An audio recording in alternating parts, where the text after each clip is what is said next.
और मंदसौर नगर के इतिहास में पहली बार नगर पालिका के सभा कक्ष के अंदर टीएल बैठक का आयोजन किया गया।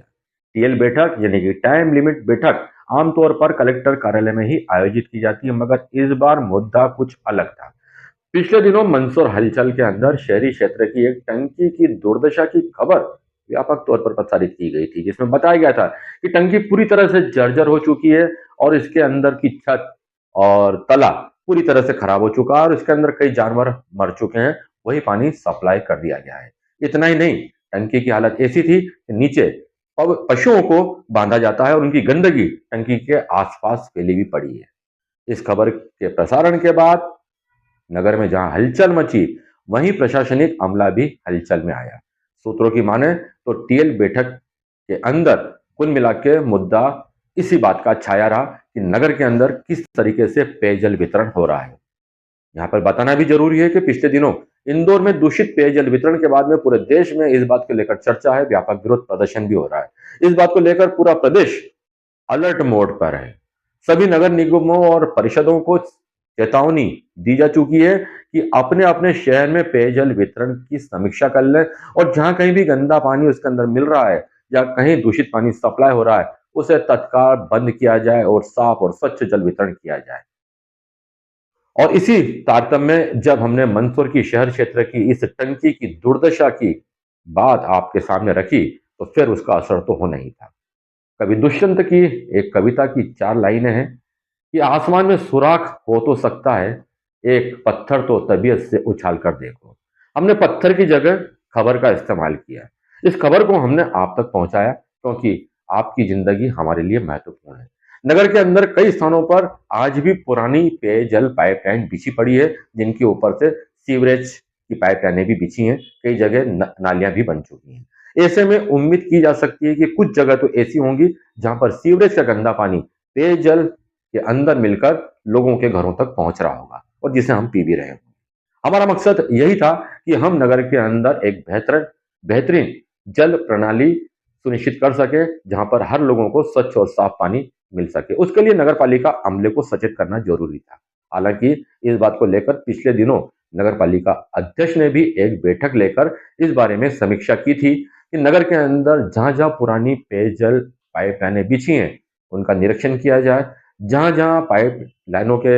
अंदर पानी के दूषित होने की संभावना है, उन जगहों को चिन्हित किया जाए और ऐसी व्यवस्थाओं में शीघ्र सुधार लाया जाए। उसके बाद खबर का प्रसारण होता है और खबर के बाद में कलेक्टर और जिला प्रशासन हरकत में आता है और ताबड़तोड़ में टीएल की बैठक पहली बार नगर पालिका के सभा कक्ष में आयोजित की गई। सबसे बड़ी बात, इस बैठक के अंदर मीडिया का प्रवेश पूरी तरह से वर्जित था। कुल मिलाकर सूत्र जो बता रहे हैं उसके अनुसार आज कलेक्टर ने और वरिष्ठ अधिकारियों ने कुल मिलाकर सिर्फ इसी बात की समीक्षा की कि नगर के अंदर जो पेयजल वितरण हो रहा है वो साफ होना चाहिए, दूषित नहीं होना चाहिए और साथ ही जो टंकी की खबर हमारे द्वारा प्रसारित की गई थी उसके बारे में भी व्यापक चर्चा की गई। हालांकि नगर पालिका के अधिकारियों ने उन्हें बताया कि पानी का वितरण उस टंकी से न होकर दूसरी टंकी से हो रहा है, मगर यह बात पूरी तरह से मिथ्या है। आज भी उसी जर्जर टंकी से शहरी क्षेत्र में पानी का वितरण हो रहा है। आज साप्ताहिक टीएल बैठक यहाँ पे ऑर्गेनाइज की गई थी। स्पेसिफिकली पानी पेयजल की व्यवस्था और सैनिटेशन की व्यवस्था पर विचार किया गया। सभी नगर परिषदों के साथ, टीएलपी विभाग के साथ और जल जीवन मिशन के जीएम के साथ ये बैठक की गई ताकि पूरे जिले की पेयजल की और सैनिटेशन की स्थिति पर स्पष्ट एक रूपता से एक कार्य योजना बनाई जा सके। इसमें जो विचार किया गया उसके मुख्य बिंदु ये थे कि हम लोग समय समय पर सभी पेयजल स्रोतों की साफ सफाई का क्या रोस्टर बनाते हैं, उनकी जांच कब कब होती है, कहाँ कहाँ से शिकायतें लगातार आ रही हैं उस पर ध्यान आकर्षण करके रखें, उनका लगातार रिव्यू करें। पेयजल के स्रोत जैसे कि ओएचपीज और जो रेगुलर हम लोग के नलकूप हैं उन पे भी एक रिव्यू, व्यवस्थित रिव्यू किया जाए, उनकी साफ सफाई का नियंत्रण किया जाए। साथ ही ग्रामीण क्षेत्रों का भी आज पेयजल की स्थिति पे विस्तार से चर्चा की गई। उचित निर्देश जो सभी विभागों को दिए गए हैं वो निम्न रूप से हैं। पहला ये कि सब जगह साफ सफाई की व्यवस्था पेयजल जो व्यवस्थित रूप से प्रोवाइड करना है वो जहाँ प्रोवाइड हो रहा है वो साफ सुथरा रहे, जहाँ नहीं प्रोवाइड हो रहा है वहाँ के जो ऑल्टरनेट सोर्सेज हैं उन पे ध्यान देकर उनकी साफ सफाई कराना, लोगों से संपर्क करना, वहाँ की समस्याओं का लोकल सल्यूशन निकालना और साथ साथ में लगातार इस प्रोसेस को जारी रखना ताकि इसमें एक कार्य योजना हर ग्राम पंचायत, नगर पंचायत, ब्लॉक लेवल की और जिला लेवल की बन सके। मेरठ शहर क्षेत्र में एक 45 साल पुरानी टंकी है जो कहीं ना कहीं जो टंकी के ऊपर से पूरी खुली हुई है और उसके अंदर कहीं ना कहीं कुछ जानवरों की मरने की सूचना आ रही है और वो वाटर लगातार सप्लाई हो रहा है, गंदगी भी फैली हुई है, नीचे उसके अंदर पशु पाले जा रहे हैं उसके अंदर। ये बिंदु भी चर्चा में आया था और उसमें निर्देश ये दिए गए हैं कि बताया ये गया है कि वो पेयजल की टंकी यूज नहीं हो रही है, इसीलिए निर्देश ये दिए गए हैं कि वो पूर्ण रूप से पेयजल की टंकी को साफ करके खाली कर दिया जाए ताकि अगर कहीं उसके साथ कोई पेयजल का कनेक्शन है तो वो हट जाए और उस पूरे एरिया में जो पेयजल कनेक्शन है वो ये लोग डायरेक्टली वाटर सप्लाई मोटर से दे रहे हैं और आगे भी देते रहेंगे जब तक नई टंकी की व्यवस्था नहीं हो जाती। लेकिन जो सप्लाई हो रहा है वो उसी टंकी का नहीं तो यही बताया, जो आप कह रहे हैं वो बात सही है कि कहीं ना कहीं ये लग रहा है कि शायद उससे हो रहा है परंतु उससे कर नहीं रहे हैं और अब नहीं करने के लिए उस टंकी को खाली करके पूर्ण रूप से बंद की जाएगी आगे थोड़ी जाएगी अगर बड़ा हादसा भी होता है लेकिन भी हो रहे हैं टंकी में वो दूसरी टंकी, वो जो टंकी है वो नई टंकी दूसरी है जिसको यूज नहीं कर पा रहे हैं उसके रिपेयर के लिए भी। मैम नगर पालिका खुद स्वीकार कर चुकी है कि नगर के अंदर 40-50 वर्ष पुरानी पाइपलाइन बिछी हुई है और संभवतः ये कहीं सीवरेज से भी टकरा रही होंगी, तो ऐसे में आप क्या निर्देश देती है, क्या आपने सुझाव दिया? जो स्पष्ट निर्देश दिए गए हैं इसमें वो 2 फोल्ड के हैं। पहला ये कि जहाँ जहाँ पे पुरानी पाइपलाइंस और नई पाइपलाइंस बिछ रही हैं उसको इन लोग नक्शे को उतारें, कहीं भी क्रिस क्रॉस नहीं होना चाहिए, बहुत जरूरी है। देखिए कई बार ऐसा होता है कि नई योजना आने से नई पाइपलाइन एक के ऊपर एक डलती रहती है और पुरानी पाइपलाइन से ध्यान हट जाता है या उनका डेटा लॉस हो जाता है। तो नगर पालिकाओं को आज स्पष्ट निर्देश दिए गए हैं कि वो पाइपलाइन के नक्शे और वो डेटा अपने पास संधारित करें। दूसरा ये सजेशन है जो मुझे लगता है बहुत जरूरी है मंदसौर जैसे शहरों के लिए और मंदसौर जिले में अन्य नगर पालिकाओं के लिए भी, कि टेक्नोलॉजी का यूज करें। हमारे पास वेब GIS की जो टेक्नोलॉजी आई है उससे कंप्लीट लेयर्ड मैप बन सकते हैं, तो वो लेयर्ड मैप हम लोग बनवा रहे हैं ताकि आगे चल के भी ये कहीं दुर्घटना ना हो कि सैनिटेशन लाइन और ड्रिंकिंग वाटर पाइपलाइन एक साथ कहीं ओवरले हो रही है। मुझे लगता है कि अभी कहीं पे भी ऐसा नहीं है। इसी चीज का पूर्ण रूप से परीक्षण और सर्टिफिकेशन करने के लिए सबको जमीनी स्तर पर उतारा जा रहा है और टेक्नोलॉजी का यूज करते हुए आगे भी लगातार हम लोग ये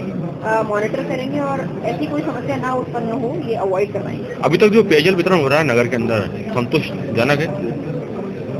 अलग अलग नगर परिषदों का आज रिव्यू किया गया है, जहाँ जहाँ पे सुधार की कोई गुंजाइश है वहाँ पे उचित निर्देश दिए गए हैं,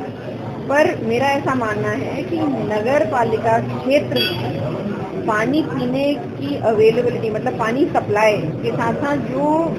निजी सप्लाई सोर्सेज हैं उनका भी रिव्यू करना बहुत जरूरी है। शासकीय के साथ साथ निजी भी रिव्यू करने के निर्देश दिए गए हैं, कहीं पे भी दूषित पानी किसी को प्रोवाइड ना किया जाए,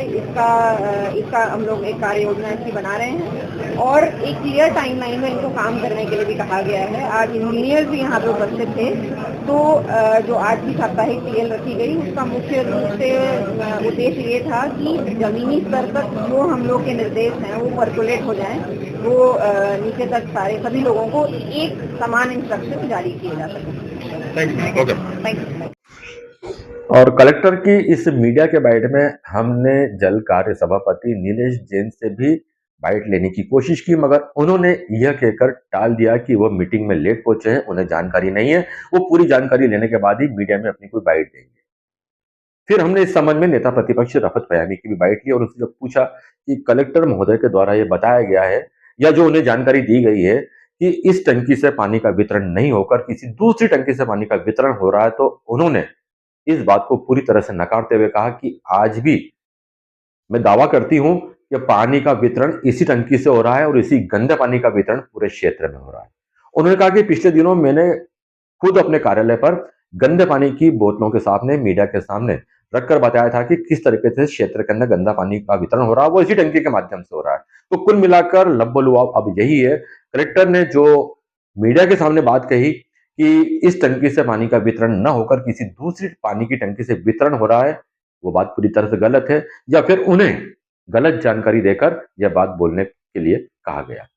जैसा कि कलेक्टर को जानकारी मिलती है, वैसे ही वो मीडिया के सामने आकर बयान देती है, तो संभावना पूरी इसी बात की है कि जो जानकारी उन्हें इस बैठक के अंदर मिली होगी, उसी के आधार पर उन्होंने ये कहा है कि इस जर्जर टंकी से पानी का वितरण न होकर दूसरी पानी की टंकी से वितरण हो रहा है। कुल मिलाकर नेता प्रतिपक्ष ढपत पयामी ने क्या कहा, आइए सुनते हैं।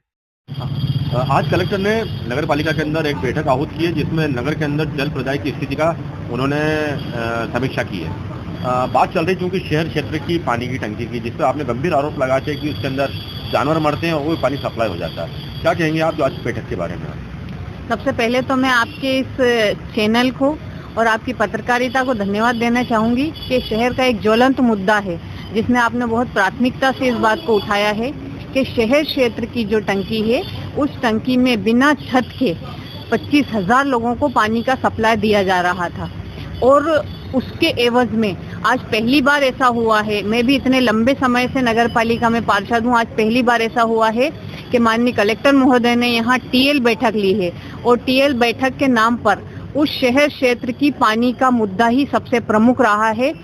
ये भी दुर्भाग्यपूर्ण है कि उसमें मीडिया को अलाउ नहीं किया है, जबकि पत्रकारिता चौथा स्तंभ है। उस स्तंभ को उससे दूर रखना यकीनन कहीं न कहीं एक प्रश्न चिन्ह खड़ा कर रहा है। आज टीएल की बैठक में दूषित पानी के सप्लाई को लेकर और किले की टंकी को लेकर जो चर्चा हुई है, जो बातें हुई हैं, यकीनन वो शहर के नागरिकों के हितों में उसका अगर कुछ हल निकले तो बहुत ही अच्छा है, क्योंकि वो पूरी टंकी पूरी तरीके से ध्वस्त हो चुकी है, जिसके नीचे पूरी तरीके से जानवर बन रहे हैं। टंकी की छत नहीं है, उसको जाली ढककर उसको गंदा मटेरियल मिलने से बचाया जा रहा है। ये कहाँ तक न्यायोचित है? कलेक्टर मैडम ने यह भी कहा है कि जहाँ तक उनके नॉलेज में बात आई है कि उस टंकी से क्षेत्र में पानी की सप्लाई नहीं हो रही है। कितनी सच्चाई है इस बात में, या उनको जानकारी जो दी गई है वो कितनी सच्ची है? मैं सिर्फ एक प्रश्न ये करना चाहती हूँ कि अगर उससे सप्लाई नहीं हो रहा है तो क्या डायरेक्ट सप्लाई रामघाट से हो रहा है? शहर क्षेत्र चूंकि ऊंचाई पर है और वहाँ जब तक टंकी नहीं भरी जाती है तब तक नलों में पानी का प्रेशर नहीं आता है। जहाँ तक मेरी जानकारी है और मैं अपनी जानकारी के आधार पर 100% ये बात कह सकती हूँ कि पहले टंकी भरी जाती है, उसके बाद ही पानी का सप्लाई दिया जाता है। क्योंकि मैं खुद, हमारे यहाँ नल का टाइम रात को 4 बजे का है। अक्सर मैं रात को 4 बजे जब नलों में प्रेशर की समस्या आती है तब क्षेत्र में भ्रमण पर जाती हूँ, तब लाइनमैन से बात होती है, जल का प्रदाय करने वाले लोगों से बात होती है, तो मैडम के वो उनका ये जवाब रहता है कि आज लाइट चली गई थी इसलिए टंकी नहीं भरी गई। इस बात का क्या मतलब निकाला जाए? मंदसौर नगर पालिका में कितने स्थान है या कितने वार्ड है जहाँ पर गंदा दूषित पानी सप्लाई किया जा रहा है? तकरीबन कल से हम जब लगे हैं, हमारी ब्लॉक अध्यक्ष जी भी लगी थी, हम लोगों ने इस बात का मुआयना किया है, तो बहुत सी ऐसी टंकी हैं जिसमें आप प्रेम कॉलोनी की देख लो, खानपुरे की देख लो, शहर क्षेत्र की देख ले, यहाँ की सफाई व्यवस्था टंकियों की बिल्कुल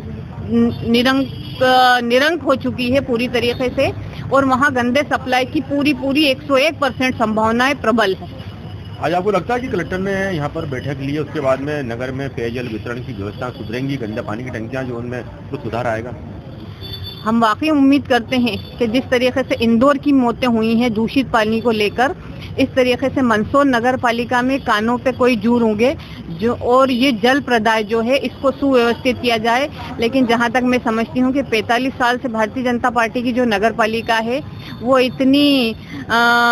निरंकुश हो गई है कि उनको इन मुद्दों पे, इन बातों का कोई असर नहीं होता है, जिसका प्रत्यक्ष उदाहरण शहर की जल प्रदाय व्यवस्था, शहर की सड़क व्यवस्था, शहर की सड़क सफाई व्यवस्था को हम लेकर चल सकते हैं, देख सकते हैं। आपने आरोप 10 वार्डों से मैं ज्यादा की बात कर रही हूँ कि 10 के अलावा मैं 20 कह सकती हूँ, जिसका प्रत्यक्ष उदाहरण हमारे इस चैनल के माध्यम से इस बात की शुरुआत हुई थी। दूषित जल प्रदाय मतलब पूरी टंकी वो खुली हुई है और उस टंकी के माध्यम से शहर में जल सप्लाई हो रहा है और वो 20 वार्डों में जल सप्लाई होता है। 10 छोड़ 20 वार्डों में जल